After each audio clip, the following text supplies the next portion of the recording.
Hi மக்களே, அனைவருக்கும் வணக்கம். இன்றைக்கி என்னண்டா, இன்றைக்கி வழக்கம் போல் எந்திரிச்சு விறகடுப்பை பற்ற வச்சு விட்டு சோறு பானையை தாங்க தூக்கி வச்சுருக்கேன். இந்த சோறு பானையை வச்சா தான் நமக்கு கடகடன்னு வேலை நடக்கும். ஏன்டா ஃபஸ்ட்டு சோறை வச்சு வச்சிட்டோம்டா நம்ம அப்புறம் குழம்பு வைக்கிறது ஈஸிங்க. இப்போ என்னாண்டா, காலை டிஃபன் தோசை தாங்க சுட போகிறேன். தோசை இது அரிசி மாவு தோசை இல்லைங்க, இது மைதா மாவு தோசை. நம்ம மைதா மாவு வேணாம்ன்றவங்க நம்ம கோதுமை பொடியே எடுத்துக்கலாமுங்க. இப்போ இந்த மைதா மாவுக்கு கொஞ்சம் நம்ம சூடுற மாதம் கொஞ்சம் லேட் ஆகும். அது வச்சு கொஞ்சோண்டு அரிசி பொடி சேர்த்துக்கிட்டோம்னா நல்லா மொறுண்டு இருக்கும், நல்லா வேகமாக வேகுங்க. தேவையான அளவு உப்பு சேர்த்து தண்ணி சேர்த்து நல்லா கலக்கி வச்சிடணுங்க. தோசை மாவு பருவத்துக்கே நல்லா கலக்கி வச்சிடணும். இதை நல்லா கலக்கிட்டு தான் தேங்காய் துருவில் நம்ம சேர்க்கணும். நல்லா கட்டிலாமல் கலக்கிடணுங்க. இப்போ தேங்காய் துருவில் சேர்த்துட்டு ஒரு 5 நிமிஷம் நம்ம வச்சிடணும். 5 நிமிஷம் கழிச்சிட்டு தான் சுடணும். அப்போ தான் நல்லா வேகமாக வேகும்.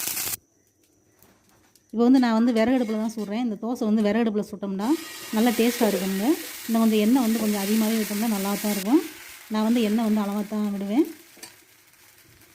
நல்லா புரோட்டா மாதிரியே வருங்க அந்த தோசை.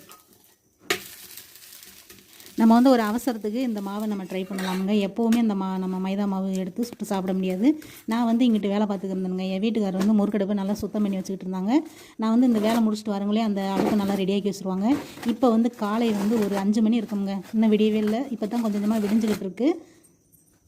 நான் அந்த வேலைக்கு போகங்களேவும் காலை சாப்பாடு செஞ்சு வச்சுருவோங்க. ஏன்னா நம்ம அந்த வேலை முடிஞ்சிட்டு வரும்போது கொஞ்சம் டயர்டாக இருக்கும். அது வச்சு நம்ம அந்த காலை சாப்பாடு செய்ய முடியாது. அது வச்சு நான் முன்னாடியே செஞ்சு வச்சுருவேன். அப்புறமா அந்த வேலையை முடிச்சுட்டு சாப்பிட்டுக்குருவோமுங்க. இப்போ நல்லா தோசையெல்லாம் ரெடி ஆகிடுச்சு பாருங்கள். நல்லா சூப்பராக இருக்கும். இதுக்கு தொட்டுக்கிறதுக்கு நான் சிக்கன் கறி சூப்பராக இருக்குங்க. ஆனால் எங்கள் வீட்டில் பழைய சுண்டல் கறி தாங்க இருந்துச்சு. அதை தான் நாங்கள் எடுத்துக்கிட்டோம். ரொம்ப ரொம்ப நல்லா இருந்துச்சு. இதுவுமே நல்லா செட் ஆகும், நல்லா தான் இருக்கும். இதெல்லாம் சுட்டு வச்சுட்டு முறுக்கு வேலைக்கு போயிட்டோமுங்க. இப்போ காலை ஒரு 7 மணி இருக்குமுங்க. பாருங்கள், மேகம் இப்படி தான் இருந்துச்சு. மழை வர போகிறது மாதிரியே இருந்துச்சுங்க. அங்கிட்டு பூரா வெறும் மலையை தான், வீடெல்லாம்